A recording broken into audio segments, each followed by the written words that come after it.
Crianças, então, ó, aqui, ó, a prova de ontem, hoje é dia 9, a prova foi dia 8 da UEMS. Digamos que a prova estava mais ou menos, não complicou muito, difícil não estava. Eu demorei um pouco para postar a resolução, porque eu sou fresco, eu não sei postar a resolução em cima da prova do que os alunos me mandam, então eu tinha que editar, e aí eu estava sem tempo, editei só agora. Vamos lá, questão 41. As águas nos oceanos ao redor do mundo armazenam cerca de 20 milhões de toneladas de ouro. Teve gente que quis usar esses 20 milhões, isso não serve para nada, é uma informação. Tem 20 milhões de toneladas de ouro, vou ficar rico. Infelizmente, a concentração está na ordem de ppt, partes por trilhão, o que torna a busca uma tarefa extremamente difícil. Em 1990, pesquisadores descobriram que existem cerca de 1 grama de ouro a cada 100 milhões de toneladas de água do mar. Ele acabou de me dar uma concentração em grama por tonelada. Grama por milhões de tonelada. Uma concentração massa-massa.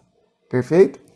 Com base nessas informações, é correto afirmar que a concentração em quantidade de matéria, ele foi bonito do pãozinho que ele pôs na unidade. Quando eu falo para o meu aluno que ele não pode esquecer, concentração de matéria é mol por litro. Ele quer a molaridade. Molaridade. Aproximadamente. Qual é a fórmula da molaridade? Molaridade. Ele quer algo em mol por litro. Então eu tenho que transformar o dado, que é 1 grama de ouro, em mol. E como é que eu passo para mol? Eu pego a massa e divido pela massa molar. Então vai ficar 1 grama dividido pela massa molar 197, que pelos números, em nenhum momento na hora que eu resolvi eu usei 197. Eu já usei 200. E aqui estão me notificando não sei o que, atrapalhando minha gravação. 200 o quê? Gramas por mol. Isso está em mol. Só que eu quero em mol por litro. Então agora eu vou dividir pelo volume. E aí que está o detalhe. Por enquanto eu não tenho volume. Eu tenho 100 milhões de toneladas. Só que ele me disse que 1 grama equivale a 1 ml. Então eu posso dizer que 1 quilo equivale a 1 litro.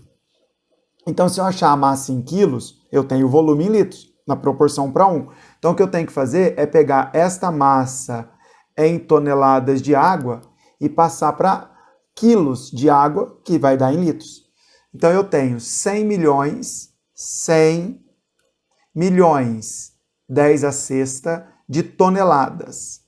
Mas eu não quero toneladas, eu quero quilo, porque quilo é proporcional a litro. Então eu vou trocar tonelada por quilo, que são 1.000 quilogramas, 1.000 quilos toneladas, 100 milhões de 1.000 quilos, 100 bilhões de toneladas. Só que eu acabei de lembrar que 1 quilo é por litro, 100 milhões de litros. Então agora acabou a conta. Qual é a molaridade? 1 dividido por 200, dividido, acompanha o tio, 10 ao quadrado, 10 à sexta, 10 à oitava, vezes 10 ao cubo, 10 a 11. Concorda comigo? 1 dividido por 200, eu prefiro dividir 1 por 2. Aqui é 11, não vai achar que é 14, professor. Tua letra é horrível. Aqui é 11. 11. 11.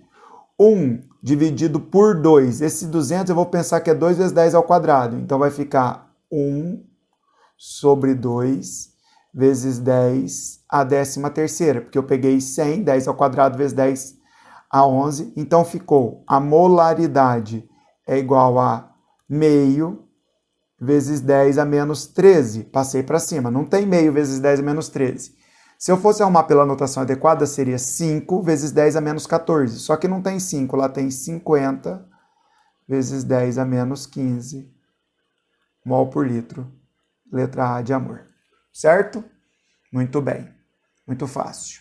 A2. O prêmio Nobel de 2021 foi para o alemão Benjamin List e para o norte-americano David Macmillan, pelo desenvolvimento de uma nova ferramenta de construção de moléculas, a organocatálise assimétrica. Lembra que eu conto em aula que produzir moléculas assimétricas já é bastante difícil. O que esses mágicos conseguiram foi criar catalisadores baratos que facilitam a produção de moléculas assimétricas. Gênios. Durante muito tempo, cientistas pensavam que haviam apenas 2 tipos de catalisadores, os metais e as enzimas. Os organocatalisadores desenvolvidos, em geral, são moléculas pequenas, baratas, atóxicas, estáveis, comercialmente disponíveis ou fáceis de preparar. Isso traz vantagens para o processo de catálise e para a sua aplicação. Isso está contando, não fez pergunta. Por que se chama organocatálise assimétrica? porque ela auxilia no preparo de enantiômeros de forma seletiva. Eu vou conseguir formar a forma destrógira ou a levógira, o D ou L, certo? Essa propriedade é extremamente importante na obtenção de produtos farmacêuticos. Com base no texto, é correto afirmar que essa nova classe de catalisadores facilitará a obtenção de qual medicamento? Ele está dizendo que ele vai obter um medicamento que possui enantiômero. Lembrando que nem sempre os dois enantiômeros, as duas formas, ou as 4 formas, ou as 8 formas, depende do número de carbonos quirais, têm atividade no combate à doença, à enfermidade. Lembra da história da talidomida, que um combatia o enjoo, um dos enantiômeros, e a outra forma deformava o feto, certo? Então eu quero produzir um dos enantiômeros. Qual deles tem enantiômeros? A pergunta, traduzindo tudo, é qual tem isomeria óptica? Qual tem carbono quiral? Lembrando que nenhum carbono aromático pode ser quiral, porque carbono que faz dupla nunca é quiral, precisa ter 4 vizinhos diferentes. Isso aqui é uma carboxila, não é quiral. Esse carbono tem 2 hidrogênios, repetiu o vizinho. Esse carbono tem 2 metilas, repetiu o vizinho. Esses 2 carbonos têm 3 hidrogênios cada, repetiu o vizinho. Este carbono é quiral. Vou dar até a cor. Este carbono é quiral. Ele tem a metila, a carboxila, o anel e o hidrogênio escondido. 4 é o único que tem quiral. Vamos conferir? Na letra, já vou fazer a letra D que está do lado. Aqui é C2H5, isso aqui é um etil. Etil, CH2, CH3. CH2 tem 2H, CH3 tem 3. Carbonos que fazem dupla. Carbono que faz dupla não pode ser quiral. No paracetamol, carbono que faz dupla, carbono que faz dupla, carbono que faz dupla, carbono que faz dupla, carbono que faz dupla. Todos fazem dupla. Carbono que faz dupla. Carbono com 3 hidrogênios. Não pode ser quiral. Dipirona sódica. Todos são sp2. Não pode ser quiral. Repetiu o vizinho. Carbono faz dupla, dupla, dupla. Carbono faz só simples, mas tem 3 Hs. Aqui eu tenho 2 Hs e enxofre não é quiral. No ácido acetil salicílico, carbono que faz dupla, carbono com 3 hidrogênios, repetiu o vizinho, carbono da carboxila faz dupla, carbono que faz dupla, o único que possui carbono quiral é o ibuprofeno, letra A de amor, B de baixinho. Essa questão eu vejo problema, não na questão, mas no aluno resolvendo. A questão tem um probleminha, mas é irrisório. Ele contou uma história do ferro e pediu para você fazer a distribuição eletrônica em ordem geométrica. Todos os meus alunos veem pelo menos uma vez na vida a ordem geométrica, mas a ordem geométrica é pouco aplicada e a maioria pode ter esquecido o que é. Lembrando que eu sempre digo que qualquer distribuição eletrônica a gente faz em ordem crescente de energia de subníveis. A distribuição que a gente segue, o diagrama de Linus-Pauling, me dá a ordem crescente de energia dos subníveis.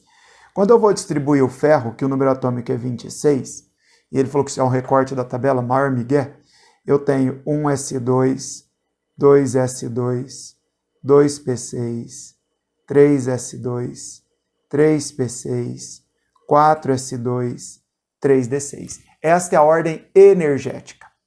O que é a ordem geométrica? É a ordem que segue a geometria, a distância do núcleo. Eu organizo em camadas, é a pré-ordem para fazer a distribuição em camadas. Se ele tivesse me pedido a distribuição em camadas, eu ia falar que na camada 1 tem 2 elétrons, depois viria a camada 2 com 8 elétrons, 2, 8, depois viria a camada 3, se vocês lembram de eu pegando giz colorido na hora de dar essa parte da aula, com 14 elétrons, e a camada 4, vou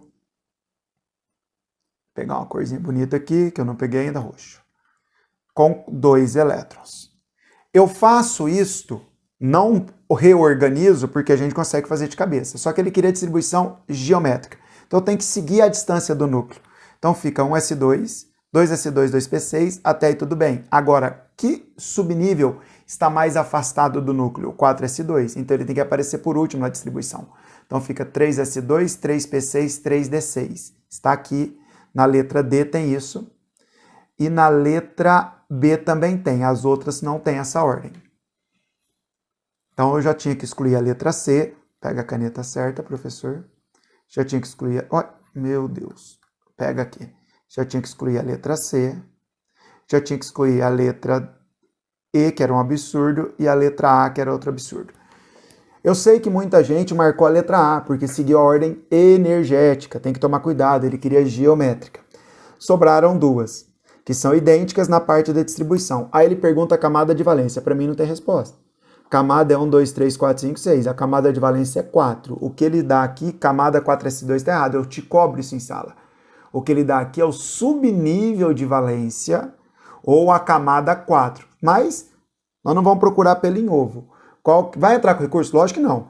Qual que é a camada de valência? 4. Não tem essa opção. Então, na verdade, o que ele quer é o subnível de valência. Qual que é o subnível de valência? 4s2. Certo? Por que que o 3d6 veio antes do 4s2? Porque ele pediu ordem geométrica. Ele é um filho da puta, ele não precisava disso. Agora aqui uma questão de cálculo estequiométrico, bem tranquila. Ele me dá a reação balanceada, então ficou muito tranquilo. Eu fiquei feliz que eu não sabia, eu sempre soube a escala de Mohs, que é a escala de dureza. Eu sei que a ordem termina em coríndon e o mineral mais duro é o diamante, mas eu nunca soube, não vou mentir para o aluno, que o coríndon é o principal componente, é composto de óxido de alumínio. Por que eu estou falando isso? Porque o óxido de alumínio é o que reveste o passador da vara de pesca. Nossa, tem roupas atrás de mim. Agora vão ficar aquelas roupas. Minha mulher vai ficar louca comigo. Dane-se. Eu não vou gravar de novo, mas nem a pau, Juvenal. Vamos tentar esconder as roupas com o meu pescoço. Isso aí, melhorou. Então, o que acontece? O coríndon, o óxido de alumínio, que os meus amigos insistem em chamar de cerâmica, e tecnicamente não é uma cerâmica, é óxido de alumínio. Eu não sabia por que era de óxido de alumínio, é o segundo mineral mais duro. Chega, vamos fazer a questão. Qual a proporção entre o alumínio? Ele me dá um dado de alumínio, 100 gramas, e pede a massa de óxido de alumínio. A proporção é de 4 mols para 2 mols. Você não vai fazer 4 para 2, você vai fazer 2 mols para 1 mol. 2 mols de alumínio metálico para 1 mol de coríndon, óxido de alumínio. 2 mols. Ele diz que tem 100 gramas, só que estão impuros. Eu tenho que multiplicar pela pureza, que é 0,75. Na verdade, eu terei 75 gramas. X. Ou 2 mols de quem? De Al2O3, de alumínio, de alumínio, 27. Então, fica 2 vezes 27. 54. E 1 mol de óxido de alumínio, 102 gramas. A minha conta fica 100 vezes 0,75, 75 vezes 102, dividido por 54. 102 por 54 dá um pouquinho menos que 2.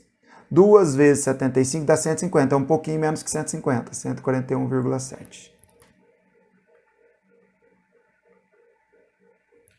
Deixa eu ver se eu não errei na conta. 100 vezes 0,75, 75 vezes 102, 2 mols. Aqui é um mol só, né, gente? Mudou a proporção, 102, está certinho, 54. Tranquilo? Por último, ele quer saber por que corantes, sejam eles de origem natural ou sintéticos, têm sido usados durante séculos pelo homem. Alguns compostos, como o indicado a seguir, são responsáveis por 60% a 70% de todos os pigmentos, deixa eu esconder a roupa ali, todos os pigmentos existentes. Possuem alta estabilidade, tem um EA mais ali, e cores intensas, o que torna muito apreciados em alguns setores da indústria têxteis. Quanto à estrutura do corante, eu já caiu no Enem, eu já falei trocentas vezes do protetor solar. Para absorver luz, para ser corante, eu preciso de dupla conjugada, O Enem já cobrou isso. Esse ano cobrou de novo na questão do Enem, na questão do polímero, que falava que estava de duplas conjugadas. O aluno tem que lembrar que dupla conjugada gera cor e gera absorção de radiação. Certo? O composto faz parte da... mas eu não lembrava disso, então vamos excluir as opções. O composto faz parte da classe dos aminoácidos. Aqui eu tenho a função amina, imina e nitro.